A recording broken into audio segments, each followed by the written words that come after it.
देवदत्त जी, क्योंकि देखिए पक्ष विपक्ष अपना पक्ष रखेंगे, लेकिन आप एक वरिष्ठ पत्रकार हैं, क्या लगता है ये जो एक संगठन सृजन अभियान है कांग्रेस के लिए, नए तरीके से चेहरे हो सकते हैं, नया प्रयास हो सकता है, एआईसीसी ऑब्जर्वर होंगे, उनके साथ पीसीसी के 3 प्रतिनिधि भी काम करेंगे, ये जो बदलाव की ओर कांग्रेस बढ़ रही है या जिस तरीके से और लोगों को जोड़ेगी, जो भी उनका एक प्रोटोकॉल हो सकता है, वो जिस तरह के लोगों को लाना चाहते हैं, कितना फायदेमंद कांग्रेस के लिए हो सकता है, आगामी परिणाम इसके क्या हो सकते हैं और इसकी एक जरूरत आप क्या देखते हैं मध्य प्रदेश में? देखिए, कांग्रेस लगातार चुनाव हार रही, पंचायत से लेके पार्लियामेंट तक, नगर निगम सभी जगह। तो स्वाभाविक है जब कोई लगातार हार मिले या जीत मिले, समीक्षा तो होनी चाहिए। तो कांग्रेस की जो तमाम समीक्षाएं हुई हैं उसमें जैसे पूर्व मुख्यमंत्री कमलनाथ भी कहते थे कि हमारा मुकाबला भाजपा के संगठन से है।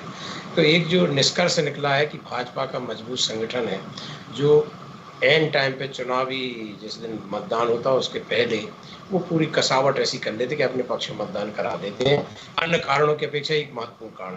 तो ये जो निष्कर्ष निकला तो कांग्रेस में नीचे से लेकर ऊपर तक संगठन को मजबूत करने का जो अभी अहमदाबाद में पार्टी का राष्ट्रीय अधिवेशन हुआ उसमें निर्णय लिया गया। ये मॉडल गुजरात में लागू हो चुका है कुछ जिलों में, और अपने यहाँ भी मध्य प्रदेश में विदिशा जिला में ट्रायल चल रहा है। जब हम और आप चर्चा कर रहे हैं तो वहाँ पर्यवेक्षक भी डेरा डाले हुए हैं और 140 या 150 कार्यकर्ता बाहर के वहाँ है बूथ।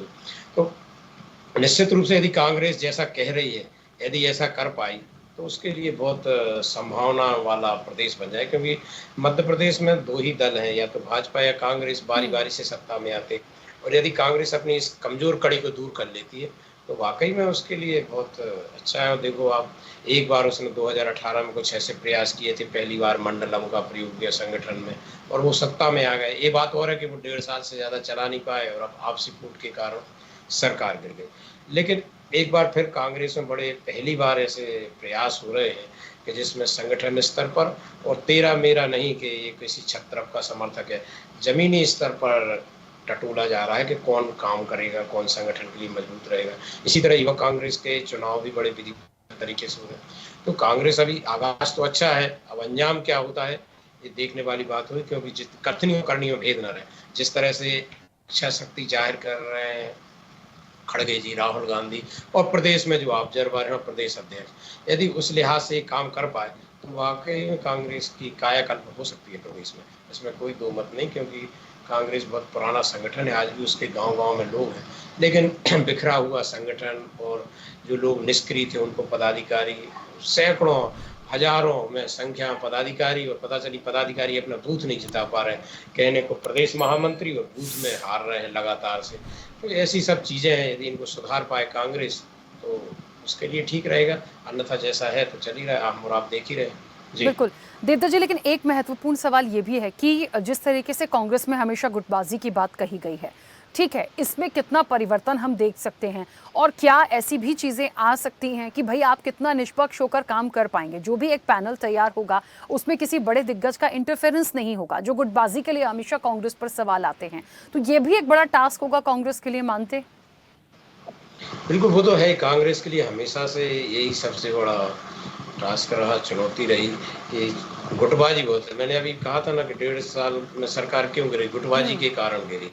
और गुटबाजी के कारण ही में पहले खूब सर्वे करेंगे, अच्छी पैनल बनेंगे, लेकिन जब टेबल पर टिकट वितरण होती है तो तेरा मेरा शुरू हो जाता, और कई 50 टिकट तो कम से कम कांग्रेस ऐसे बांट ही देती है जो छत्रपों के सहारे पर बंटते हैं, जिनका कोई उम्मीद नहीं रहती। तो कांग्रेस यदि गुटबाजी पे लगाम लगा पाए तभी ये प्रयोग उनका सफल होगा, पहली शर्त यही होगी। क्योंकि आपस में जिस तरह फूट है, अभी भी आप देख रहे हैं कि कोई एकजुटता कहीं ऐसी दिखाई नहीं दिखती है कि जिस तरीके से कांग्रेस विपक्ष में है और सत्ता में आने की अपनी महत्वाकांक्षाएं पाले हुए हैं। तो उसके लिए पहले अपना घर दुरुस्त करना पड़ेगा, सबको एकजुट होना पड़ेगा, तब जाके कुछ होगा। अभी तो कई बार उमंग संगार जीतू पटवारी मतभेद आते हैं, कमलनाथ जीतू पटवारी मतभेद आते हैं सामने, दिग्विजय सिंह और पटवारी के बीच मतभेद आते हैं, बहुत सारी चीज़ें जो अंदरूनी चलती रहती हैं। देखा होगा आपने कि कोई एक निशाना किसी पे नेता प्रतिपक्ष साध रहे हैं तो उप नेता प्रतिपक्ष किसी और पे निशाना साध, तो जब तक एकजुट कांग्रेस नहीं होगी तो ये प्रयोग कैसे सफल होगा? वो तो पहली शर्त है, एकजुट हो, छत्रप नेता आपस में बैठ के काम करें। बड़ी चुनौती है कांग्रेस के लिए, क्योंकि भाजपा 24 घंटे 365 दिन सक्रिय रहती है और उनके एक ना एक प्रयोग ऐसे चलते रहते हैं। अभी 31 को मई को प्रधानमंत्री आ रहे हैं, जैसे महिला सशक्तिकरण का बड़ा कार्यक्रम रखा गया। तो इस तरह से भाजपा कोई अवसर नहीं देती उसको, इनको तलाशना पड़ेगा, एकजुटता के साथ ही तलाश पाएंगे। ऐसे ही वीडियोस के लिए लाइक करें, शेयर करें, फॉलो करें। YouTube पर जाकर सब्सक्राइब कर बेल आइकन दबाना ना भूलें और ताजा अपडेट्स के लिए स्वदेशलाइव.com पर जरूर जाएं।